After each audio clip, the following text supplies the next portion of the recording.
Kalimera, good morning. Welcome to Greece. This is Greva's castle, built in the 19th century by Ali Pasha, an Ottoman construction, the Ottoman Turks who occupied Greece. So today is Sunday, May 11th, 2025. Happy Mother's Day. Currently 84 degrees Fahrenheit, that is 29 degrees Celsius. And out there is Lefkada, an island in the Ionian Sea connected to the mainland of Greece here by this causeway. You can see perhaps cars going across it, and then the main town of Lefkada right there. I just spent 5 nights here, 4 nights on Lefkada Island, and then took a ferry with my rental car, which is down at the bottom of the castle here, over to Meganisi Island, and spent just 1 night there last night. So, as I mentioned in my last video, then I had a decision to make because there were only 2 ferries going from Meganisi back to Lefkada today because it is a Sunday. And so there was one at 9:30 in the morning and then one at 5:30 this evening. And so that was a drastically different plan for the day.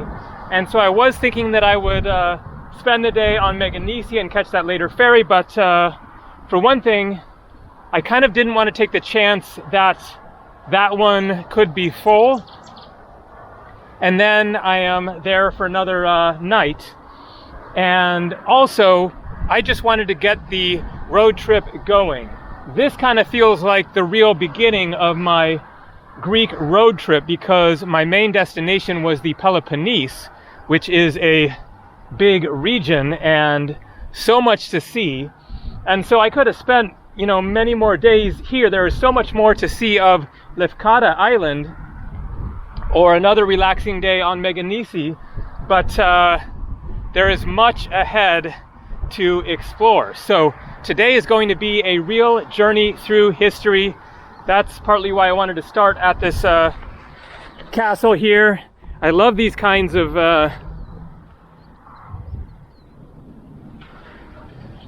falling apart yet still fairly intact, overgrown, no ticket office to come up here, nobody else here. You just have it to yourself. You really feel the history.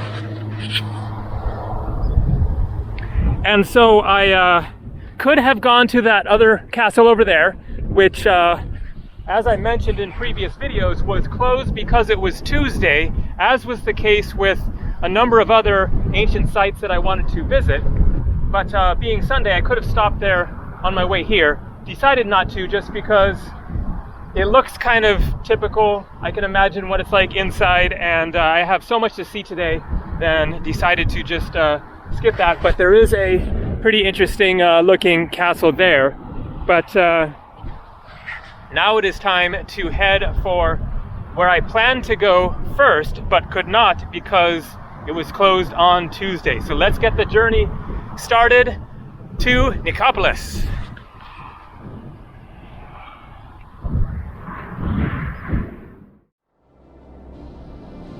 Look at that.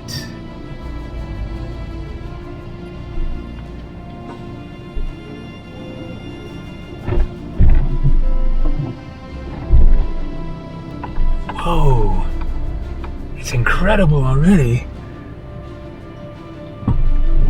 Okay, I think we have arrived. Maybe the entrance is somewhere else. But man, this is looking absolutely incredible. And so we have some information here, so let's get started with the history. Early Christian walls. During the first centuries of the Christian era, Nicopolis underwent a second period of prosperity. After the barbarian invasions of the 3rd, 4th, and 5th centuries AD, the city was fortified again, partly on the Roman walls. The exact date for the foundation of the new walls is unknown. It is placed between the first half of the 5th century, according to recent researches.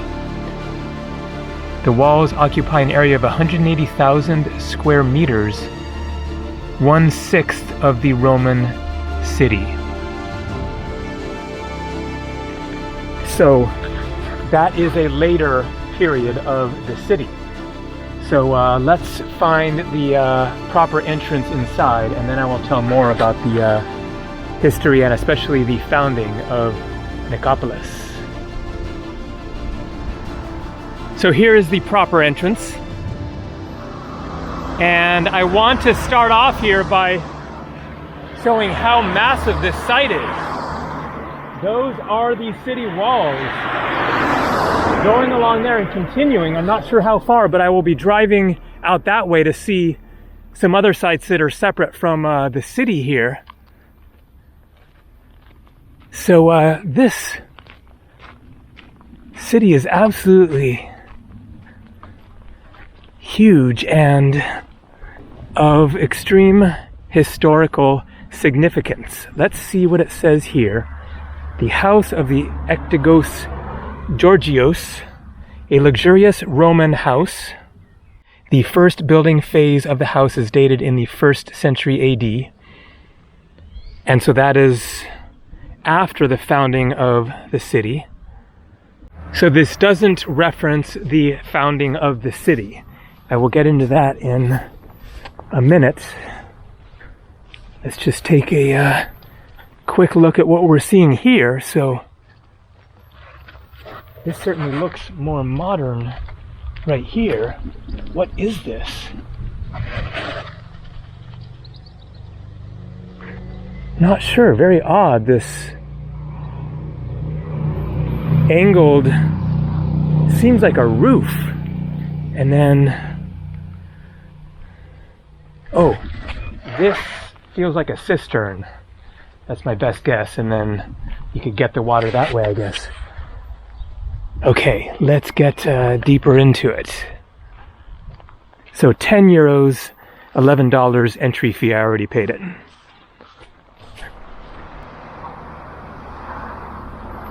What an incredible ancient site to be so little known. I'd only heard about it very recently. I forget when. I think that I was just looking at places to see around Preveza, the closest city, which I stopped in on my way to Lefkada Island, and discovered it then. But it is just so massive. All right, so the mosaic pavements of Basilica A in Nicopolis are one of the most interesting groups of comparable pavements of the early Christian period in Greece. So there are many different phases to the history here. So I'm not sure what that's referring to. That isn't what I was expecting as far as a mosaic. Maybe it's inside one of these buildings here. Yeah, probably. So early Christian period, of course, Greece was very important in the spreading of Christianity. Here we go. Here we have a mosaic. Wow. Okay, so trying to determine for certain. Yes, okay. The triangle, is that delta? Just wanted to make sure that it is Greek language, not Latin. And then tons of different symbols in these squares there. Birds, maybe leaves, lots of birds. I can't make out a lot of them. So the way that a lot of these mosaics were made with stones that were colored, so it isn't painted, they use different colored stones, and so then it doesn't fade, but it still looks kind of faded. So I don't know if maybe they were also painted or something, or it's just very dusty. Anyways, remarkable. So, the founding of the city. If you want to understand better the founding of Nicopolis, watch the movie Cleopatra from 1963 with Elizabeth Taylor. Oh wow, this one is even more amazing.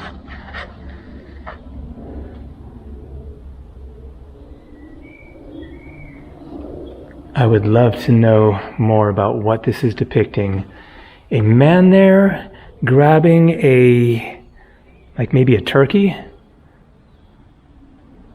and then Greek language above it.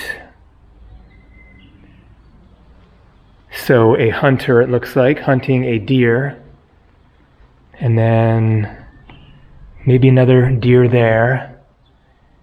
A boar, I think, there. Looks like some kind of a bird over there, so definitely seems to be depicting hunters. And then that is mostly missing a lot of the mosaic, but I can see a few Greek letters there.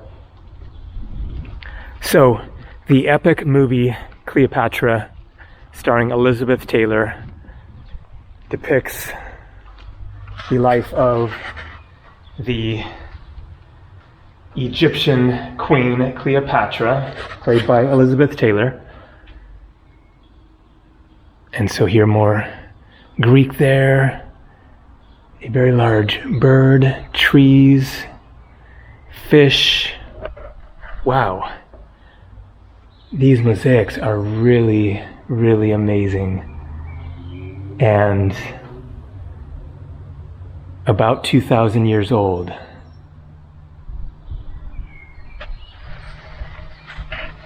So, in order to explain the history, I have to spoil the ending of the movie, so keep that in mind. But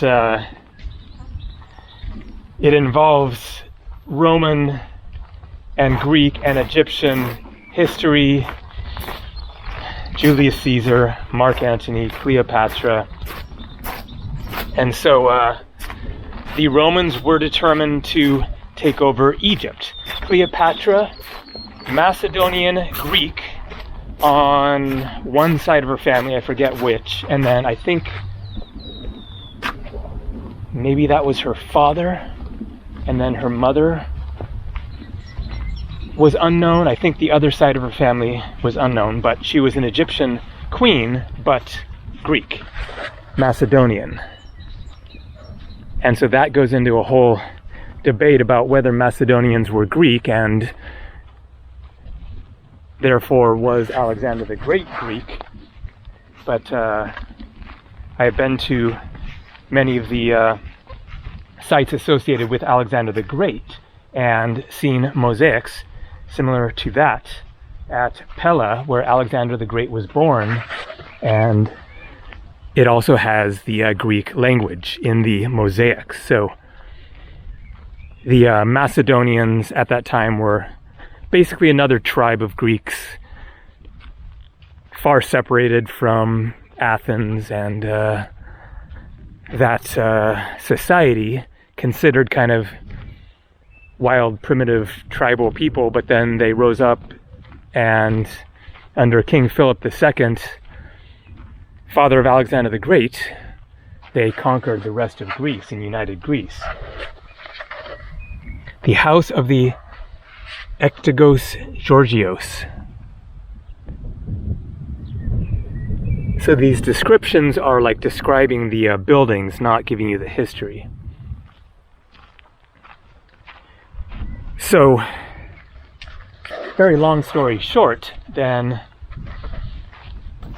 Octavian, the successor of Julius Caesar, Roman emperor, after Caesar had been assassinated, then Octavian attempts to take over Egypt and conquer Cleopatra. Mark Antony aligns with Cleopatra, and they join their armies together and wage a epic battle at Actium. And Actium is right around here somewhere. So this is the real spoiler of the movie, which is that Mark Antony and Cleopatra lose the war, as depicted at the end of that movie. And as a victory celebration, then Octavian, Roman Emperor, creates Nicopolis. So that is the founding of the city. Nicopolis means city of victory. This is his expanding his empire, military victory, declaration of sorts, I guess, saying Rome is victorious and will continue into the future, as it did for several hundred more years. So that was in 31 BC, September 2nd, when the Battle of Actium was lost by Cleopatra and Mark Antony, won by Octavian. So here we have some more remarkable depictions of Greek life. Woman there. Can't quite tell what that is there. Looks kind of like a person.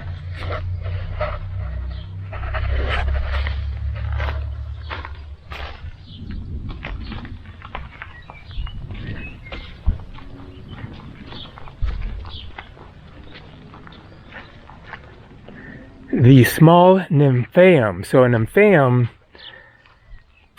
was a fountain for public use. This is the reason why they are usually found close or by the side of main streets. The so-called small nymphaeum of Nicopolis is situated at the summit of an elevation on the west side of the road. See, so it goes into describing the building. Opposite the nymphaeum was a bath complex that consisted part of the house of the Ectigos Georgios. It was used not only by the owners of the house, but also by ordinary visitors. The Roman bathing ritual included 4 main stages. The bathers entered the sweating rooms, then a tank of hot water, after that the cooling off room, and finally enjoyed a cold bath. This daily pleasure was equally enjoyed by men and women. So I guess this was the bath.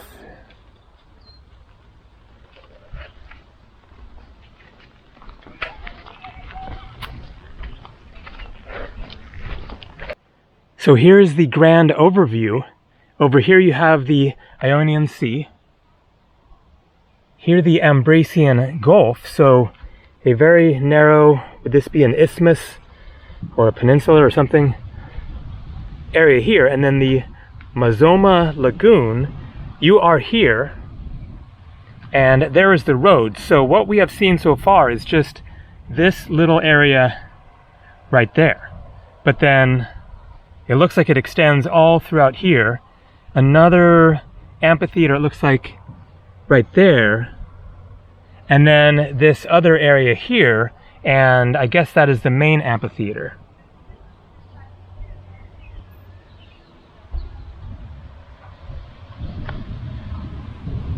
So now I'm going to drive over and see the amphitheaters. And so it looks like the next spot we will go to is there. You can see people walking up to that magnificent entrance gate.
So I've driven about an hour and a half south.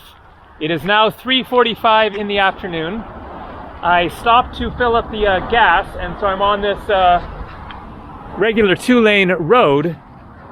The roads getting through this part of Greece are these amazing, I would call them interstates, but whatever you call them in Greece, like freeways with tolls. As I mentioned in a previous video, driving from Athens to Missolonghi, where I stayed the first night, and then continuing on from there, basically getting from Athens to Preveza cost more than $40 US in tolls over my first 2 days of driving.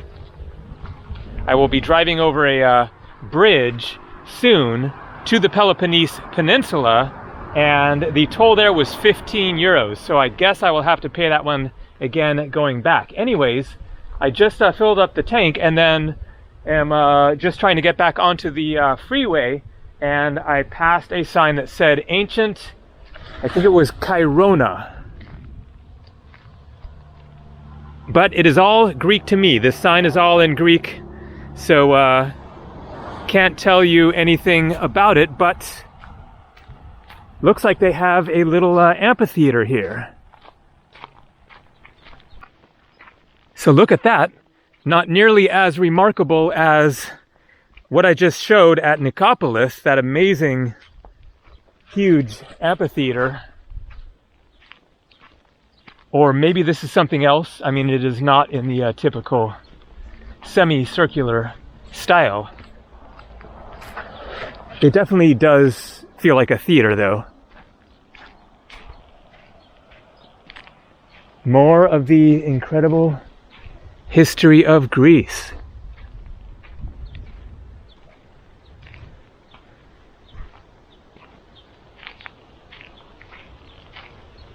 So I have no idea if there's anything else to see here. Let's just do a very quick little exploration, see if we find any other old buildings around. But really, I sort of need to not get too distracted by every sign for an archaeological site along the way, because then it just takes me forever to get anywhere.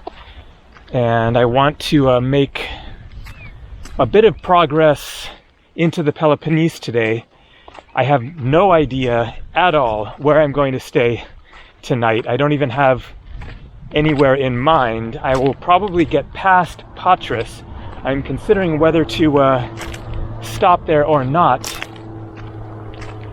As I've mentioned before, back in 1990 when I was 18 years old, I took the ferry from Brindisi, Italy to Corfu Island, Greece, and then another ferry from Corfu to Patras, and went across Greece by train. Okay. Doesn't seem to be much else around here, and I don't want to get on a wild goose chase there, but maybe there's something more interesting further up there. So my month of exploring Greece for the first time began back in June 1990, and I won't get lost on that story, but it could be kind of interesting to stop into Patras and just take a look. I don't think anything is going to look familiar to me because I just went from the ferry and walked over to the train with this girl from Sweden that I'd met. I remember stopping at a fruit stand and buying a watermelon. That is my one random memory of Patras. From what I recall, there was a train leaving soon, and it was just, you know, a very short stop there. But I don't know, maybe I'll just skip getting sucked into the city scene and keep on cruising. We shall find out. But I have a stop to make first based on people's recommendations. A bunch of people commented and said, you have to stop at this town. So that's where I'm going next, just another 30 minutes down the road. So that's where I'm going, Naupaktos. And up ahead, you can see the expensive bridge sticking up. But I'm not going over it quite yet.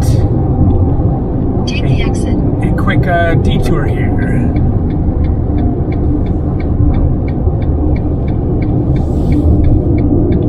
And so that is the Peloponnese Peninsula.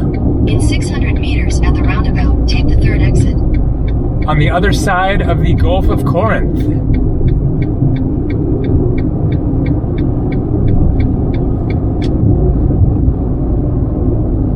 A pretty spectacular looking bridge. Interesting design.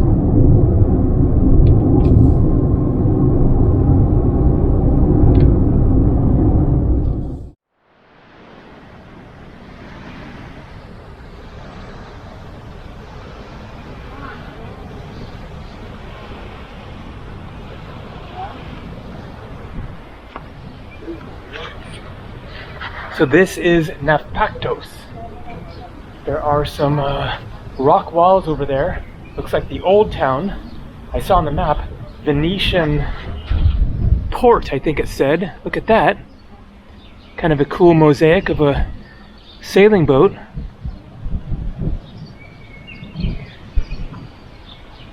So I had never heard of this town slash city before.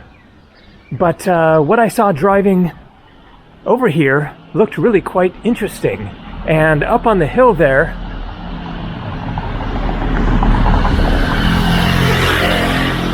is a pretty impressive looking castle. You can start to see it now. I'm not sure if I'm going to bother trying to go up there. I think that I probably will not, even though it looks pretty remarkable. But I looked on the map and have figured out where I'm going to shoot for today. And probably skip Patras and not get sucked into that city of a time warp.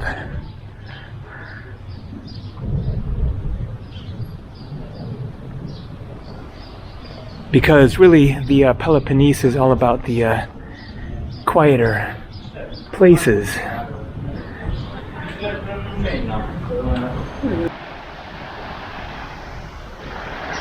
And so here you can get a better idea of the old city walls, and also out there the bridge and the Peloponnese Peninsula.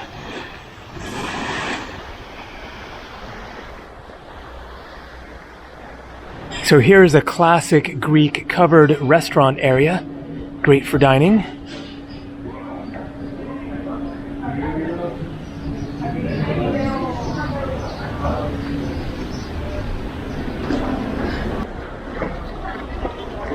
So I guess this is the Venetian port that I'd seen on the map. It's gorgeous.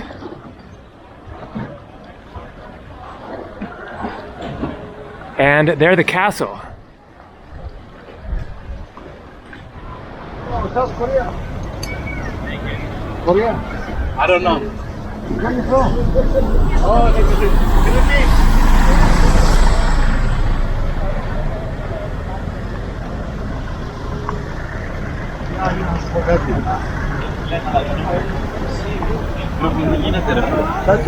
Philippines.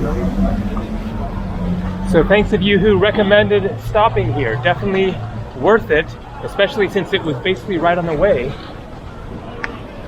where I'm heading from here. Because I would not have found out about this otherwise.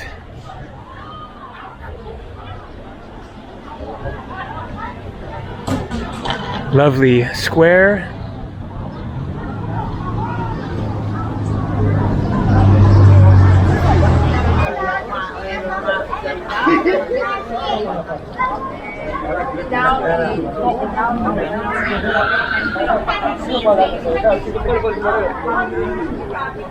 So who is this?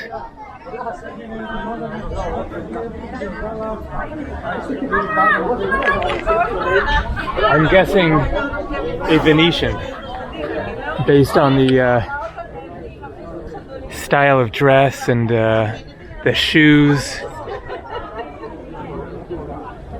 Could be wrong, but doesn't look very typically Greek to me.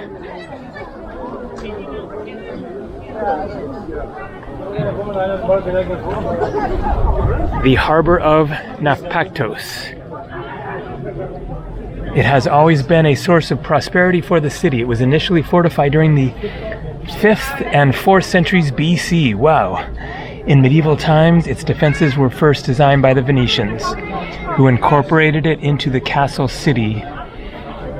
In 1571, at the entrance of the Corinthian Gulf, the Battle of Lepanto took place, when the joined fleet of Venice, Geneva, Spain, the Pope, and allies defeated the Ottoman fleet, challenging its power over the Mediterranean. Wow, that is some real history there.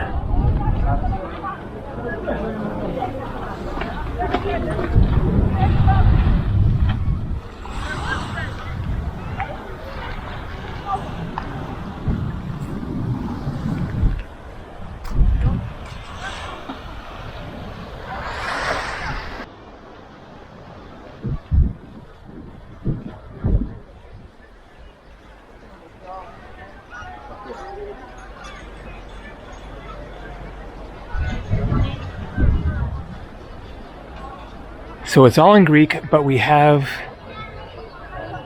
some years, 1798 to 1821. So if that's his lifespan, he was only 23. Whoever he is, 1972, year I was born.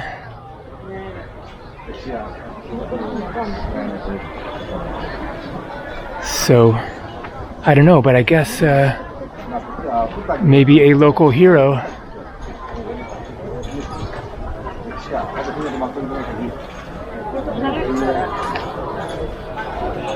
And there the castle and clock tower. Wow, it is quite amazing.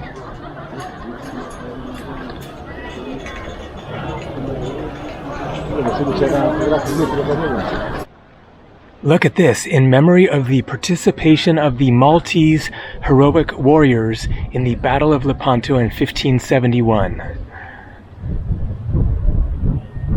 Dedicated in 2009. You have all these different plaques.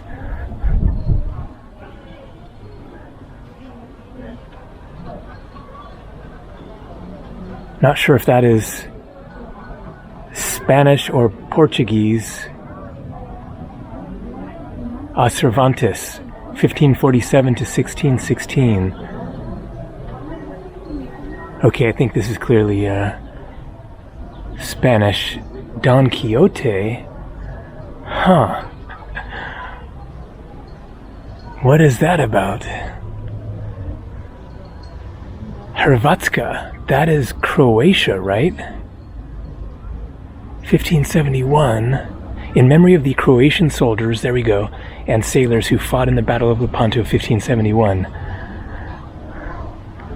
Very interesting.